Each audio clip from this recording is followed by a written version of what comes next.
Elizabeth pertama adalah Ratu Kerajaan Inggris dan Irlandia dari tanggal 17 November tahun 1558 hingga kematiannya.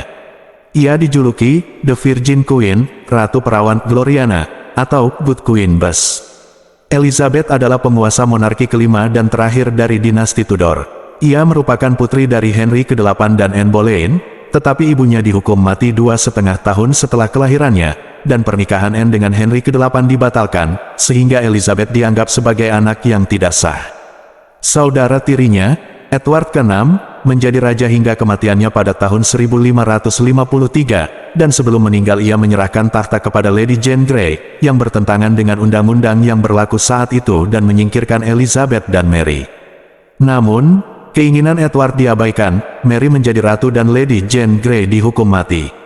Pada tahun 1558, Elizabeth menggantikan saudara tirinya, walaupun sebelumnya Elizabeth dipenjara hampir selama setahun karena diduga mendukung pemberontak Protestan. Elizabeth mencoba memerintah berdasarkan nasihat yang baik, sehingga ia sangat bergantung pada penasihat-penasihat terpercayanya yang dipimpin oleh William Cecil, Baron Berkeley. Salah satu tindakan pertamanya adalah mendirikan kembali gereja Protestan Inggris, dengan Elizabeth sebagai gubernur tertinggi, Supreme Governor. Gereja ini akan berkembang menjadi gereja Inggris saat ini. Elizabeth diharapkan akan menikah dan menghasilkan keturunan sehingga melanjutkan garis keturunan Tudor. Namun, ia tidak pernah menikah, walaupun pernah beberapa kali berpacaran. Elizabeth kemudian dikenal akan keperawanannya, dan muncul kultus yang dapat dilihat dalam bentuk potret, arak-arakan, dan sastra. Saat memerintah, Elizabeth lebih moderat dari ayah dan saudara-saudaranya. Salah satu semboyannya adalah, video et taceo, saya melihat dan tidak mengatakan apa-apa. Ia relatif toleran terhadap kepercayaan lain dan tidak melakukan penganiayaan atas dasar tersebut. Setelah tahun 1570, saat Paus menyatakan bahwa ia adalah penguasa yang tidak sah dan bawahan-bawahannya tidak harus patuh kepadanya, beberapa konspirasi mengancam nyawanya. Namun, semua upaya untuk menjatuhkan Elizabeth digagalkan berkat agen rahasia menteri-menterinya. Dalam urusan luar negeri, Elizabeth cukup berhati-hati dan berpindah-pindah antara Prancis dan Spanyol. Ia setengah hati dalam mendukung sejumlah kampanye militer yang tidak efektif dan kurang dibiayai di Belanda, Prancis, dan Irlandia. Pada pertengahan tahun 1580-an, perang dengan Spanyol tak dapat lagi dihindari, dan ketika Spanyol memutuskan akan menaklukkan Inggris pada tahun 1588, armada Spanyol dikalahkan oleh Inggris, dan kemenangan ini menjadi salah satu kemenangan terbesar dalam sejarah Inggris. Masa kekuasaan Elizabeth disebut era Elizabeth dan dikenal karena perkembangan drama Inggris oleh beberapa pujangga seperti William Shakespeare dan Christopher Marlowe. Selain itu, penjelajah-penjelajah Inggris seperti Francis Drake juga tersohor. Namun, beberapa sejarawan menyatakan bahwa Elizabeth mudah marah, kadang-kadang tidak tegas, dan hanya beruntung saja. Menjelang akhir kekuasaannya, akibat berbagai masalah ekonomi dan militer, popularitasnya berkurang. Namun, ia tetap dikenal sebagai seorang reformis yang karismatik dan berhasil bertahan pada masa ketika pemerintahan Inggris hampir roboh dan saat penguasa di negara-negara tetangga menghadapi masalah internal yang mengancam kekuasaannya. Hal ini terjadi pada musuh Elizabeth, Mary, Ratu Skotlandia, yang dipenjara oleh Elizabeth pada tahun 1568 dan akhirnya dihukum mati pada tahun 1587. 44 tahun masa kekuasaan Elizabeth telah membawa stabilitas pada Inggris dan membantu membentuk identitas nasional. Elizabeth lahir di Istana Greenwich dan dinamai dari kedua neneknya, Elizabeth dari York dan Elizabeth Howard. Ia adalah anak kedua Raja Henry ke-8 dari Inggris. Ibunya, Anne Boleyn, adalah istri kedua Henry. Saat lahir, ia menjadi calon penerus tahta Inggris. Kakak tirinya, Mary, tidak menjadi penerus yang sah karena Henry telah membatalkan pernikahannya dengan ibu Mary, Catherine dari Aragon, agar dapat menikahi Anne dan memperoleh penerus laki-laki. Elizabeth dibaptis pada tanggal 10 September, Kepala Uskup Thomas Cranmer, Marques Exeter, Adipati Wanita Norfolk, dan Dowager Marchioness Dorset menjadi 4 sponsor pembaptisannya. Saat Elizabeth berusia 2 tahun dan 8 bulan, ibunya dihukum mati pada tanggal 19 Mei tahun 1536. Elizabeth dinyatakan sebagai anak yang tidak sah dan tidak lagi menjadi calon penerus. 11 hari setelah kematian Anne Boleyn, Henry menikahi Jane Seymour, tetapi ia meninggal segera setelah melahirkan anak laki-laki yang bernama Edward pada tahun 1537. Semenjak kelahirannya, Edward menjadi calon penerus tahta yang tak terbantahkan. Elizabeth ditempatkan di rumah tangganya dan membawa krisom, kain baptis saat Edward dibaptis. Henry ke-8 meninggal pada tahun 1547, saudara tiri Elizabeth, Edward ke-6, menjadi raja pada usia 9 tahun. Catherine Parr, istri Henry yang akhirnya menjadi janda, kemudian menikahi Thomas Seymour dari Sudley, paman Edward ke-6 dan saudara dari Edward Seymour, Adipati Somerset. Mereka membawa Elizabeth ke rumah tangga mereka di Chelsea. Di situ Elizabeth mengalami krisis emosional yang diyakini memengaruhi hidupnya untuk selamanya. Seymour, yang umurnya sudah mendekati 40 tahun namun masih memiliki daya tarik seks yang kuat, bermain-main dengan Elizabeth yang masih berusia 14 tahun, seperti memasuki kamar tidurnya, menggelitikinya, dan memukuli pantatnya. Parr tidak melarang suaminya melakukan hal tersebut dan malah turut serta. 2 kali ia ikut menggelitiki Elizabeth, dan pernah ia menahannya sementara Seymour memotong gaun hitam Elizabeth menjadi 1000 potongan. Namun, setelah Parr memergoki Elizabeth dan Seymour sedang berpelukan, ia segera menghentikannya. Pada Mei tahun 1548, Elizabeth dikirim ke tempat lain. Namun, Thomas Seymour sedang berencana menguasai keluarga kerajaan dan mencoba menjadikan dirinya gubernur raja. Ketika Parr meninggal setelah melahirkan pada tanggal 5 September tahun 1548, Seymour kembali tertarik pada Elizabeth dan berminat menikahinya. Kabar mengenai tingkah lakunya terhadap Elizabeth terdengar, dan saudaranya dan dewan-dewan merasa tidak tahan lagi akan kelakuannya. Pada Januari tahun 1549, Seymour ditangkap karena diduga berencana menikahi Elizabeth dan menjatuhkan saudaranya. Elizabeth yang tinggal di Hatfield House tidak mengakui apa-apa. Kekeras-kepalaannya membesarkan orang yang menginterogasinya, Sir Robert Tyrwhitt, yang melaporkan, "Saya lihat di wajahnya bahwa ia bersalah." Seymour kemudian dipancung pada tanggal 20 Maret tahun 1549.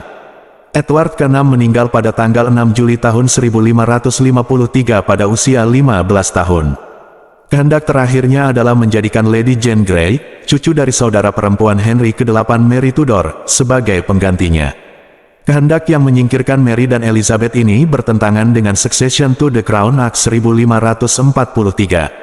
Lady Jane kemudian dinyatakan sebagai ratu oleh Privy Council, tetapi setelah 9 hari ia dijatuhkan.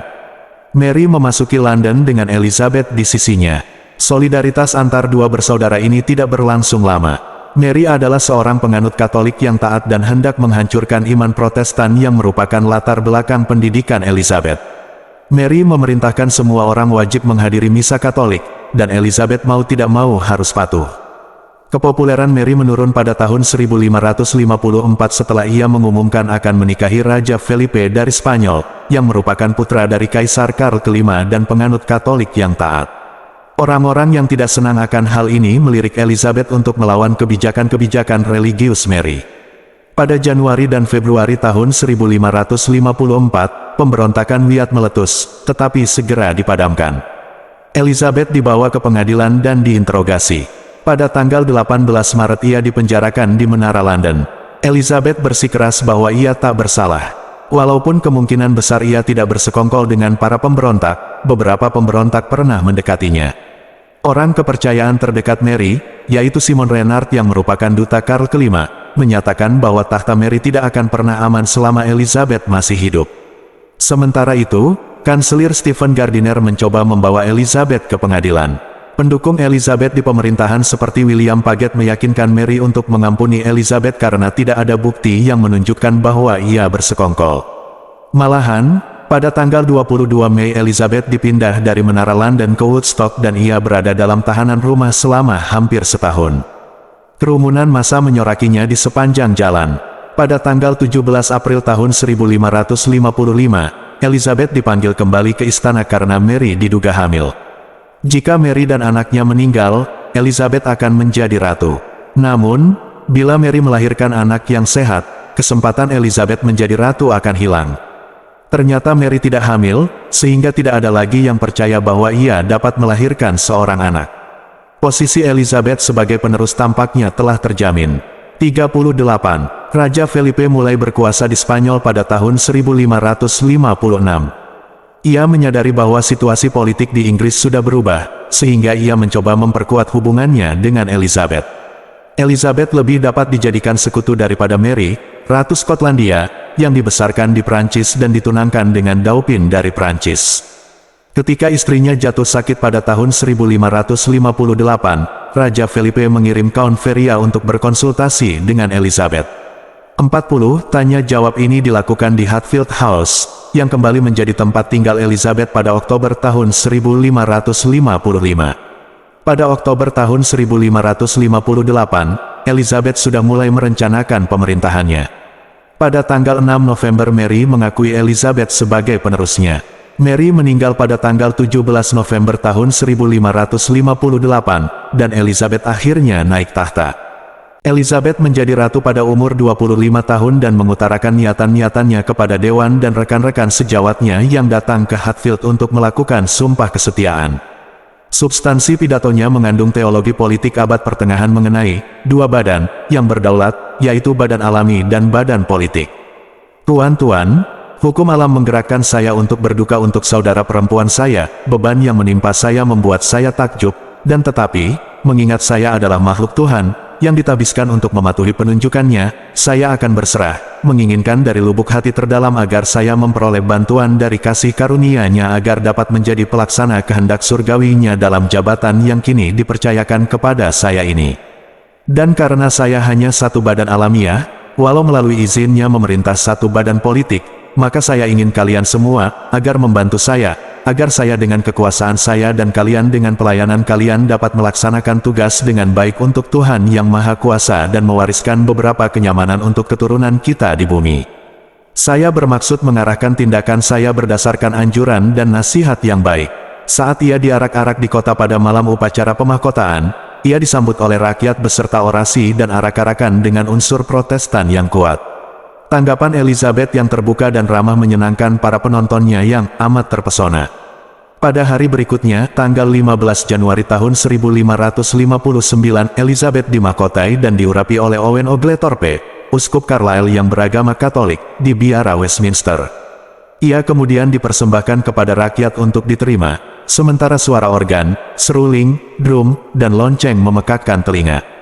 Keyakinan agama Elizabeth telah diperdebatkan oleh para ahli. Ia adalah seorang Protestan, tetapi tetap menyimpan simbol-simbol Katolik seperti salib dan mengecilkan peranan khotbah yang bertentangan dengan keyakinan utama Protestan.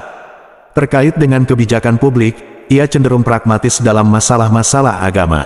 Pertanyaan mengenai keabsahannya sebagai penguasa menjadi perhatian utama, walaupun secara teknis berdasarkan hukum Protestan dan Katolik ia dianggap tidak absah. Ketidakabsahannya yang dinyatakan secara retroaktif oleh gereja Inggris tidak menjadi hambatan yang serius bila dibandingkan dengan ketidakabsahannya dari awal menurut klaim orang-orang Katolik.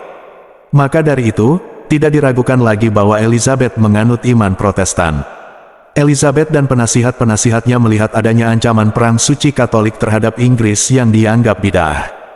Maka Elizabeth mencoba mencari solusi Protestan yang tidak akan terlalu menyinggung orang Katolik, tetapi pada saat yang sama juga memenuhi keinginan orang-orang Protestan Inggris.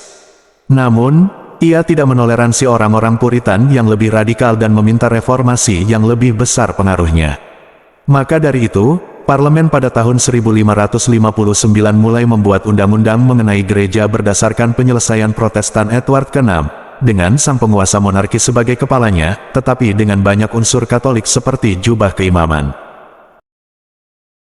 House of Commons sangat mendukung usulan ini, tetapi undang-undang supremasi tersebut ditentang House of Lords, terutama dari golongan para uskup. Elizabeth beruntung karena banyak jabatan uskup yang sedang lowong saat itu, termasuk jabatan uskup agung Canterbury. Akibatnya, pendukung undang-undang tersebut dapat mengalahkan suara para uskup dan kaum konservatif. Namun, Elizabeth terpaksa menerima gelar gubernur tertinggi gereja Inggris dan tidak dapat memperoleh gelar kepala tertinggi, karena gelar tersebut dianggap tidak dapat dijabat oleh seorang perempuan. Undang-undang supremasi ditetapkan sebagai hukum pada tanggal 8 Mei tahun 1559. Semua pejabat publik harus melakukan sumpah kesetiaan kepada gubernur tertinggi dan bila tidak berisiko diberhentikan dari jabatan. Undang-undang mengenai bidah juga dicabut untuk menghindari terulangnya peristiwa penganiayaan yang dilancarkan oleh pendahulu Elizabeth, Mary. Pada saat yang sama, Undang-Undang Keseragaman diberlakukan, yang mewajibkan kehadiran di gereja dan penggunaan Book of Common Prayer versi 1552, walaupun sanksi untuk yang melanggar tidak berat. Dari awal masa kekuasaan Elizabeth, ia diharapkan untuk segera menikah dan muncul pertanyaan mengenai siapa yang akan menjadi pasangan hidupnya. Namun, ia tidak pernah menikah, walaupun ia menerima banyak tawaran. Alasan mengapa sang ratu tidak menikah masih belum jelas. Sejarawan memperkirakan bahwa Thomas Seymour membuatnya tidak menginginkan hubungan seksual lagi, atau mungkin Elizabeth tahu kalau dirinya mandul. Ia mempertimbangkan beberapa peminang hingga ia berusia sekitar 50 tahun. Pacar terakhirnya adalah Francois, Adipati Anjou, yang lebih muda 22 tahun. Walaupun terdapat risiko kehilangan kekuasaan seperti yang terjadi pada saudara perempuan Elizabeth yang dijebak oleh Raja Felipe II dari Spanyol, pernikahan dapat memberikan keturunan yang dapat menjadi calon penerus. Namun, pilihan suami yang tidak tepat dapat memicu ketidakstabilan politik atau bahkan pemberontakan. Pada musim semi tahun 1559, tampak jelas bahwa Elizabeth jatuh cinta kepada teman masa kecilnya, Robert Dudley. Konon Amy Robsart yang merupakan istri Robert mengidap penyakit di salah satu payudaranya, dan sang ratu hendak menikahi Dudley bila istrinya meninggal. Pada musim gugur tahun 1559, beberapa pelamar dari luar negeri ingin meminang Elizabeth. Beberapa utusan yang tidak sabar terlibat dalam perbincangan yang menimbulkan skandal dan melaporkan bahwa pernikahan dengan orang tersayang Elizabeth tidak disambut di Inggris. Tidak ada satupun laki-laki yang tidak berteriak pada mereka dengan kemarahan, ia tidak akan menikahi siapapun selain Robert yang tersayang. Amy Dudley kemudian meninggal pada September tahun 1560 karena jatuh dari tangga. Walaupun pemeriksaan menunjukkan bahwa peristiwa tersebut merupakan kecelakaan, banyak yang curiga bahwa Dudley adalah dalangnya. Elizabeth kadang-kadang sungguh mempertimbangkan pernikahan dengan Dudley. Namun, William Cecil, Nicholas Throckmorton, dan beberapa bangsawan konservatif lainnya menyatakan ketidaksetujuan mereka. Bahkan terdapat rumor bahwa para bangsawan akan memberontak bila pernikahan tersebut berlangsung. Di antara pernikahan-pernikahan lain yang dipertimbangkan oleh sang ratu, Robert Dudley dianggap sebagai kandidat yang mungkin selama satu dasawarsa berikutnya. Elizabeth sangat cemburu akan kasih sayangnya, bahkan saat ia sudah tidak ingin lagi menikahinya. Pada tahun 1564, Elizabeth mengangkat Dudley menjadi Earl Leicester. Ia kemudian menikah lagi pada tahun 1578, sehingga sang ratu tidak senang dan bahkan membenci istri Dudley, Lettice Knollys. Namun, seperti yang dideskripsikan oleh sejarawan Susan Doran, Dudley tetap berada di tengah kehidupan emosional Elizabeth. Dudley meninggal tidak lama setelah armada Spanyol dikalahkan. Setelah Elizabeth sendiri mangkat, catatan dari Dudley ditemukan di antara barang-barang pribadi Elizabeth, dan surat itu sendiri ditandai dengan tulisan tangan Elizabeth yang bertuliskan, surat terakhirnya. Negosiasi pernikahan merupakan salah satu unsur utama dalam kebijakan luar negeri Elizabeth. Ia menolak pinangan Felipe II pada tahun 1559, dan melakukan negosiasi selama beberapa tahun untuk menikahi sepupunya Karl dari Austria. Pada tahun 1569, hubungan dengan Wangsa Habsburg memburuk, sehingga Elizabeth mempertimbangkan pernikahan dengan dua orang Prancis dari Wangsa Valois, yaitu Henry, Adipati Anjou dan nantinya, dari tahun 1572 hingga 1581, saudara laki-laki Henry, Francois, Adipati Anjou, yang sebelumnya memiliki gelar Adipati Alencon. Usulan terakhir ini terkait dengan rencana persekutuan melawan kekuasaan Spanyol di Belanda Selatan. Elizabeth tampaknya mempertimbangkan Francois dengan serius selama beberapa waktu dan mengenakan anting berbentuk katak yang dikirim oleh Anjou. Pada tahun 1563, Elizabeth memberitahu seorang utusan imperial, "Jika saya mengikuti kecenderungan watak saya, itu adalah wanita pengemis dan lajang, jauh dari watak ratu dan menikah." Pada akhir tahun, karena Elizabeth mengidap penyakit variola, perbincangan mengenai calon penerus Elizabeth memanas di parlemen. Mereka meminta agar sang ratu menikah atau menunjuk seorang penerus untuk mencegah perang saudara setelah kematiannya. Ia menolak untuk melakukan keduanya. Pada bulan April, ia menggunakan hak prorogasi, sehingga parlemen tidak berkumpul kembali hingga Elizabeth membutuhkannya untuk memungut pajak pada tahun 1566. Karena sebelumnya telah berjanji untuk menikah, ia menyatakan bahwa, "Saya tidak pernah melanggar kata-kata yang diucapkan seorang pangeran di muka umum, demi kehormatan saya. Dan maka saya katakan sekali lagi, saya akan menikah sesegera mungkin bila saya dapat dengan mudah melakukannya, jika Tuhan tidak mengambil orang yang ingin saya nikahi, atau diri saya sendiri, atau mungkin hal lain yang biarlah terjadi." Pada tahun 1570, tokoh-tokoh senior dalam pemerintahan secara pribadi menerima fakta bahwa Elizabeth tidak akan pernah menikah atau menamai seorang penerus. William Cecil sudah mencoba mencari solusi untuk masalah penerus. Akibat kegagalannya dalam menikah, Elizabeth seringkali dituduh tidak bertanggung jawab. Namun, kebungkamannya memperkuat keamanan politiknya. Ia tahu bahwa bila ia menamai seorang penerus, ia dapat dikudeta kapanpun. Ia mengingat bagaimana orang kedua seperti saya sebelumnya telah digunakan untuk bersekongkol melawan pendahulunya. Status Elizabeth yang masih lajang memicu tumbuhnya kultus keperawanan. Dalam puisi dan potret, ia digambarkan sebagai seorang perawan atau dewi atau keduanya, bukan sebagai perempuan biasa. Pada awalnya, hanya Elizabeth yang memanfaatkan keperawanannya. Pada tahun 1559, ia memberitahu House of Commons, dan, pada akhirnya, "Ini cukup bagi saya, bahwa sebuah batu marmer akan mendeklarasikan bahwa seorang ratu, yang telah berkuasa begitu lama, hidup dan meninggal sebagai seorang perawan." Nantinya, penulis dan pujangga menggunakan tema tersebut dan mengubahnya menjadi ikonografi yang mengagungkan Elizabeth.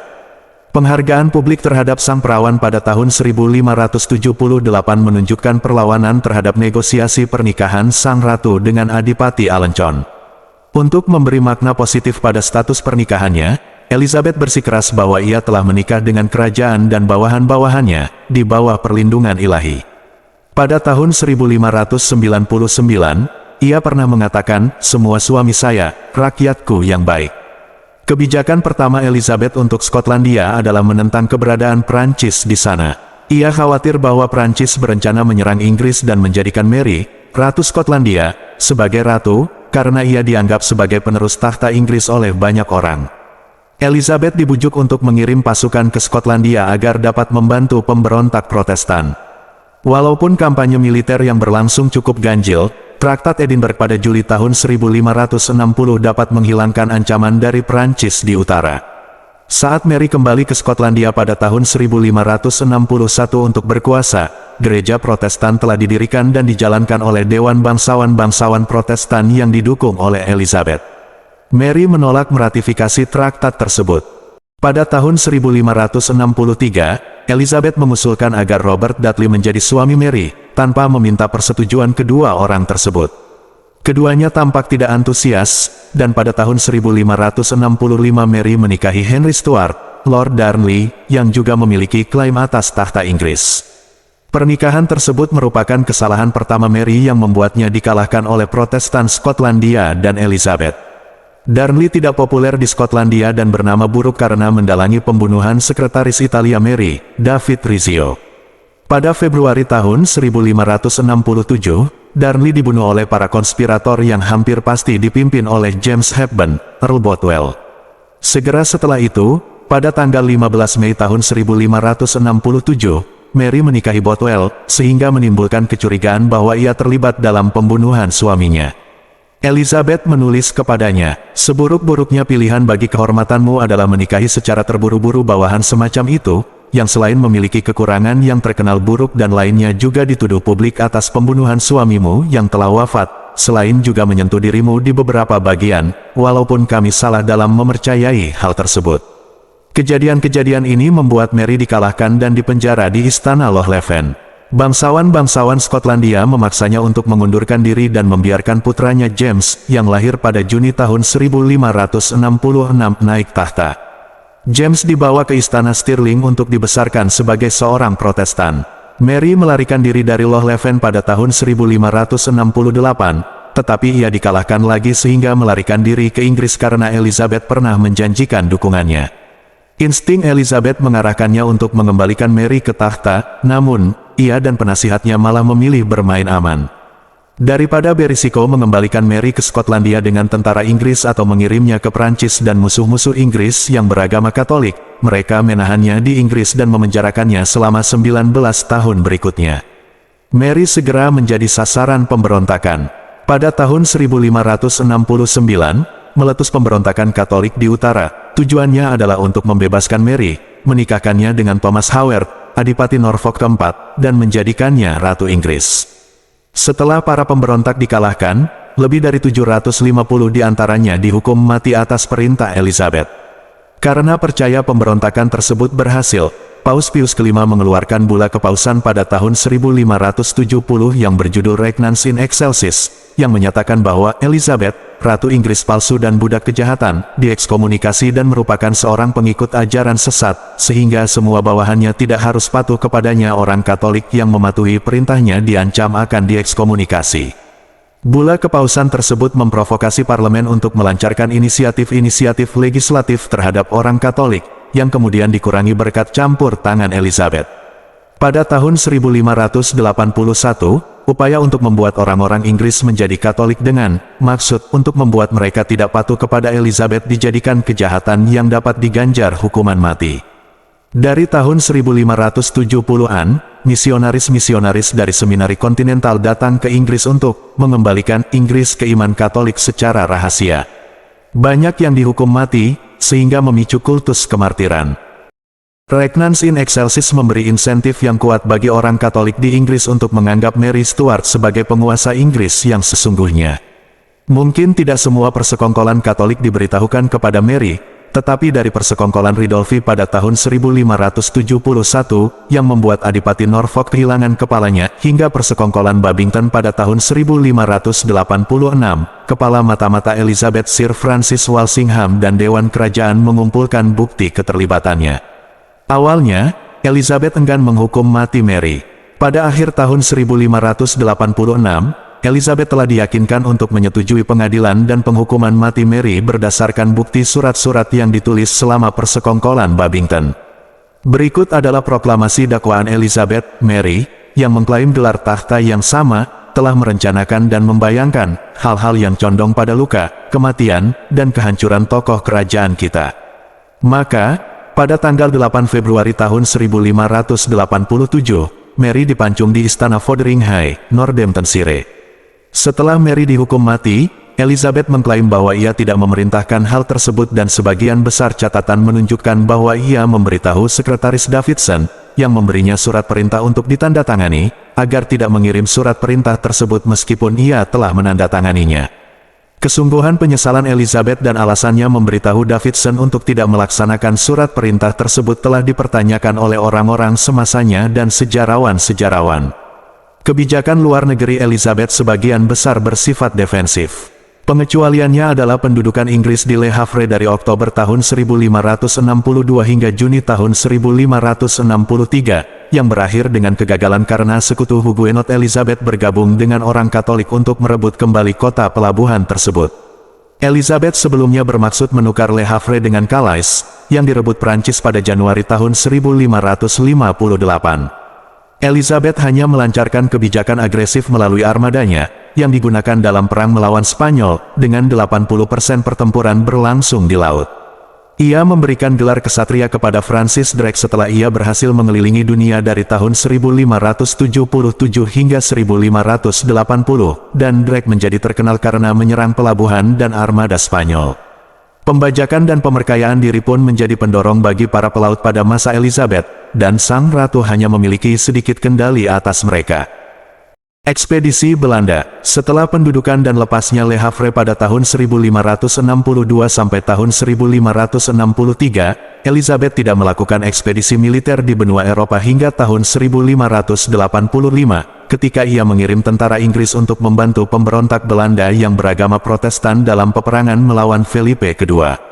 Hal ini dilakukan setelah kematian Willem van Oranje dan Francois, Adipati Anjou, pada tahun 1584, dan diserahkannya beberapa kota Belanda kepada Alessandro Farnese, Adipati Parma, yang merupakan gubernur Felipe di Belanda Spanyol. Pada Desember tahun 1584, persekutuan antara Felipe II dengan Liga Katolik Prancis di Joinville menjatuhkan kemampuan saudara Anjou, Henry III dari Prancis, dalam mengimbangi dominasi Spanyol di Belanda. Persekutuan tersebut juga menyebarkan pengaruh Spanyol di pesisir utara Prancis, yang merupakan tempat kekuatan Liga Katolik, sehingga Inggris rentan terhadap invasi. Pengepungan Antwerpen pada musim panas tahun 1585 oleh Adipati Parma juga mengharuskan adanya tanggapan dari Inggris dan Belanda. Maka ditandatanganilah Traktat Non-Such pada Agustus tahun 1585, dan dalam traktat tersebut Elizabeth menjanjikan dukungan militer kepada Belanda. Traktat tersebut menandai dimulainya Perang Inggris-Spanyol, yang berlangsung hingga ditandatanganinya Traktat London pada tahun 1604. Ekspedisi Inggris di Belanda dipimpin oleh Robert Dudley, Earl Leicester. Elizabeth dari awal tidak terlalu mendukung kebijakan ini. Strateginya yang tampak mendukung Belanda dengan mengirim tentara Inggris sementara secara rahasia memulai negosiasi perdamaian dengan Spanyol beberapa hari setelah Leicester tiba di Belanda bertentangan dengan Leicester yang menginginkan dan mengharapkan agar orang Belanda bertempur secara aktif. Di sisi lain, Elizabeth ingin agar Leicester sebisa mungkin menghindari tindakan mutlak terhadap musuh. Ia membuat Elizabeth marah dengan menerima jabatan Gubernur Jenderal dari Dewan Negara Belanda. Elizabeth melihat hal tersebut sebagai rencana Belanda untuk memaksanya menerima kedaulatannya atas Belanda, yang sejauh ini selalu ia tolak. Ia menulis kepada Leicester, "Kami tidak pernah membayangkan bila kita tidak melihatnya berlangsung, bahwa seseorang yang dibesarkan oleh kami sendiri dan sangat diistimewakan oleh kami, di atas bawahan-bawahan lain di negeri ini, akan dengan amat hina melanggar perintah kami dalam kepentingan yang sangat menyentuh kehormatan kami. Dan maka kesenangan dan perintah singkat kami adalah, dengan mengesampingkan semua penundaan dan dalih, agar Anda segera berdasarkan kewajiban kepatuhan Anda mematuhi dan memenuhi apapun yang diarahkan oleh pemegang jabatan atas nama kami. Agar Anda tidak gagal, karena Anda akan menjawab yang bertentangan atas risiko Anda sendiri." Perintah Elizabeth adalah agar utusannya membacakan surat-surat ketidaksetujuannya secara terbuka di hadapan Staten-Generaal der Nederlanden, dan Leicester harus berdiri di dekatnya. Permaluan Letnan Jenderal Elizabeth di muka umum diperburuk dengan dilanjutkannya negosiasi perdamaian dengan Spanyol, yang sangat menjatuhkan posisinya di mata orang Belanda. Kampanye militer di Belanda sendiri amat terhambat karena Elizabeth terus menolak mengirim dana yang telah dijanjikan untuk tentaranya yang kelaparan. Keengganannya untuk berkomitmen, keterbatasan Leicester sebagai pemimpin politik dan militer, serta situasi politik Belanda yang kacau dan terpecah menjadi sebab kegagalan kampanye militer Inggris di Belanda. Leicester akhirnya mengundurkan diri pada Desember tahun 1587. Armada Spanyol sunting. Sementara itu, Sir Francis Drake melancarkan serangan terhadap pelabuhan dan kapal Spanyol di Karibia pada tahun 1585 dan 1586. Dan pada tahun 1587 ia berhasil menyerang Cadiz dan menghancurkan kapal-kapal Spanyol yang bermaksud menyerang Inggris. Felipe II telah memutuskan untuk berperang melawan Inggris. Pada tanggal 12 Juli tahun 1588, armada Spanyol berlayar ke Selat Inggris untuk mengangkut tentara Spanyol yang dipimpin oleh Adipati Parma dari Belanda ke pesisir tenggara Inggris. Akibat kesalahan perhitungan, ketidakberuntungan, dan serangan kapal api Inggris pada tanggal 29 Juli di Gravelines yang memencarkan kapal-kapal Spanyol ke timur laut, armada Spanyol dikalahkan.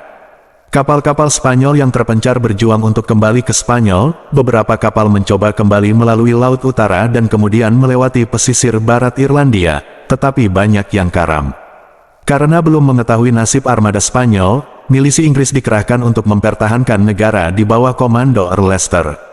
Ia mengundang Elizabeth untuk menginspeksi tentaranya di Tilbury, Essex, pada tanggal 8 Agustus. Dengan mengenakan plastron perak di atas gaun beludru putih, ia berpidato, "Rakyatku yang tercinta, kami telah diyakinkan oleh beberapa orang yang berhati-hati dalam menjaga keamanan kita, agar memperhatikan bagaimana kita mempercayai pasukan-pasukan dalam jumlah besar karena ketakutan akan pengkhianatan, namun saya pastikan kepada kalian, saya tidak bermaksud untuk tidak mempercayai rakyatku yang setia dan tercinta. Saya tahu saya memiliki tubuh perempuan yang lemah, tetapi saya memiliki hati dan perut seorang raja, dan Raja Inggris juga, dan memikirkan cemoohan busuk bila Parma atau Spanyol atau pangeran Eropa manapun berani menyerang perbatasan kerajaanku. Saat invasi tidak terjadi, rakyat bersuka cita. prosesi Elizabeth ke misa syukur di Katedral Santo Paulus menyaingi upacara pemahkotaannya. 118 dikalahkannya armada Spanyol menjadi propaganda kemenangan yang ampuh, baik untuk Elizabeth maupun kaum Protestan di Inggris. Inggris memandangnya sebagai lambang kemurahan hati Tuhan dan inviolabilitas Inggris di bawah seorang ratu perawan. Namun, kemenangan ini tidak menjadi titik balik perang karena Spanyol tetap unggul. Spanyol masih menguasai Belanda dan ancaman invasi masih ada. Sir Walter Raleigh mengklaim setelah kematian Elizabeth bahwa sifat Elizabeth yang berhati-hati menghalangi perang melawan Spanyol. Bila ratu yang telah meninggal memercayai tentaranya seperti ia memercayai penulisnya, pada masanya kita akan mengalahkan imperium besar itu menjadi kepingan-kepingan dan membuat raja-raja mereka menjadi raja-raja ara dan jeruk seperti pada masa lampau. Tetapi Yang Mulia melakukan semuanya setengah hati, dan melalui invasi kecil-kecilan mengajarkan orang Spanyol bagaimana mempertahankan diri dan melihat kelemahan mereka sendiri. Walaupun beberapa sejarawan juga mengkritik Elizabeth dengan alasan yang serupa, pernyataan Raleigh dianggap tidak adil. Elizabeth memiliki alasan yang baik dalam keputusannya untuk tidak terlalu memercayai komandan-komandannya, yang, seperti yang dikatakan oleh Elizabeth sendiri, cenderung berperilaku sombong dalam pertempuran. Saat Henry keempat yang beragama Protestan mewarisi takhta Prancis pada tahun 1589, Elizabeth memberinya dukungan militer. Kampanye militer ini merupakan kampanye militer pertama di Prancis setelah mundurnya tentara Inggris dari Le Havre pada tahun 1563. Kekuasaan Henry ditentang oleh Liga Katolik dan Felipe II, sehingga Elizabeth takut bahwa Spanyol akan mengambil alih pelabuhan-pelabuhan di selat. Namun, kampanye militer Inggris di Prancis tidak terorganisir dan tidak efektif. Lord Willoughby yang cenderung mengabaikan perintah Elizabeth berkelana di Prancis Utara dengan 4.000 tentara tanpa memberikan banyak dampak. Ia mengundurkan diri dengan kacau pada Desember tahun 1589 setelah kehilangan setengah tentaranya. Pada tahun 1591, kampanye militer John Norreys ke Bretanya yang terdiri dari 3.000 tentara malah berakhir lebih buruk. Elizabeth tidak mau memberi persediaan dan bantuan yang diminta oleh komandan ekspedisi militer tersebut, sehingga Norreys secara pribadi kembali ke London untuk memohon lebih banyak dukungan. Saat ia tidak ada, Liga Katolik hampir menghancurkan sisa tentaranya di Caen, Prancis Barat Laut, pada Mei tahun 1591. Pada bulan Juli, Elizabeth mengirim ekspedisi lain di bawah pimpinan Robert de Vaux, Earl Essex untuk membantu Henry keempat mengepung Rouen. Hasilnya juga menyedihkan. Essex tidak berhasil mencapai apa-apa dan kembali pada Januari tahun 1592, sementara Henry menghentikan pengepungan pada bulan April. Seperti biasa, Elizabeth tidak memiliki kendali atas komandan-komandannya saat mereka berada di luar negeri. Elizabeth menulis mengenai Essex, di mana dia, atau apa yang ia lakukan, atau apa yang akan ia lakukan, kami tidak tahu. Irlandia Sunting. Artikel utama, penaklukan Tudor di Irlandia. Walaupun Irlandia adalah salah satu dari dua kerajaannya, Elizabeth menghadapi penduduk Irlandia yang bermusuhan, otonom, menganut Katolik, serta bersedia menentang kekuasaannya dan berkomplot dengan musuh. Kebijakan Elizabeth di Irlandia adalah memberi tanah kepada orang-orang istananya dan memastikan agar pemberontak tidak memberi Spanyol basis untuk menyerang Inggris. Dalam serangkaian pemberontakan, tentara kerajaan melancarkan taktik bumi hangus yang membakar tanah dan membunuh laki-laki, perempuan, dan anak-anak. Selama pemberontakan di Munster yang dipimpin oleh Gerald Fitzgerald, Earl Desmond pada tahun 1582, kurang lebih 30.000 orang Irlandia tewas karena kelaparan. Penyair dan kolonis Edmund Spencer menulis bahwa korban jiwa dibawa ke keadaan yang amat menyedihkan seperti itu hingga siapapun yang berhati batu juga akan menyesalinya. Elizabeth menasihati komandannya agar Irlandia, bangsa kasar dan barbar itu, diperlakukan dengan baik, namun, ia tidak menyesal ketika kekerasan dan pertumpahan darah dianggap perlu. Antara tahun 1594 hingga 1603, Elizabeth mengalami ujian terberat di Irlandia karena Perang 9 tahun, pemberontakan yang berlangsung selama perang dengan Spanyol, yang mendukung pemimpin pemberontakan, Hugh O'Neill, Earl Tyrone. Pada musim semi tahun 1599, Elizabeth mengirim Robert de Vaux, Earl Essex II, untuk memadamkan pemberontakan. Ia tidak membuat banyak kemajuan dan menentang perintah Elizabeth dengan kembali ke Inggris, sehingga Elizabeth frustrasi. Essex kemudian digantikan oleh Charles Blount, Lord Mountjoy, yang membutuhkan 3 tahun untuk memadamkan pemberontakan. O'Neill akhirnya menyerah pada tahun 1603, beberapa hari setelah kematian Elizabeth. Segera setelah itu, perjanjian perdamaian antara Inggris dengan penasihat senior Elizabeth, Berkeley, meninggal pada tanggal 4 Agustus tahun 1598. Pengaruh politiknya diwariskan ke putranya, Robert Cecil, yang segera menjadi pemimpin pemerintahan. Salah satu tugasnya adalah menyiapkan penerus. Karena Elizabeth tidak akan pernah menamai seorang penerus, Cecil terpaksa melakukannya diam-diam. Maka ia melakukan negosiasi rahasia dengan James ke-6 dari Skotlandia, yang memiliki klaim yang kuat walaupun tidak diakui. Cecil menyarankan kepada James yang tidak sabaran agar memperlakukan Elizabeth dengan baik dan tidak menyinggung mengenai siapa yang akan menjadi penerus. Saran tersebut berhasil dan James berhasil menyenangkan Elizabeth. Kesehatan ratu baik-baik saja hingga musim gugur tahun 1602, ketika kematian teman-temannya membuat Elizabeth depresi. Pada Februari tahun 1603, kematian Catherine Howard, keponakan sepupunya dan teman dekat Catherine, Lady Knollys, sangat berdampak pada Elizabeth. Pada bulan Maret, Elizabeth jatuh sakit dan tetap berada dalam pilu yang tetap dan tak dapat dihilangkan. Ia meninggal pada tanggal 24 Maret tahun 1603 di Istana Richmond antara pukul 2 atau 3 pada pagi hari. Beberapa jam kemudian, Cecil dan Dewan melancarkan rencananya dan menyatakan James ke-6 dari Skotlandia sebagai James pertama dari Inggris. Peti mati Elizabeth dibawa pada malam hari ke Istana Whitehall dengan menggunakan kapal yang diterangi oleh obor. Pada prosesi pemakamannya pada tanggal 28 April peti matinya dibawa ke biara Westminster oleh kereta jenazah yang ditarik oleh 4 kuda yang mengenakan beludru hitam.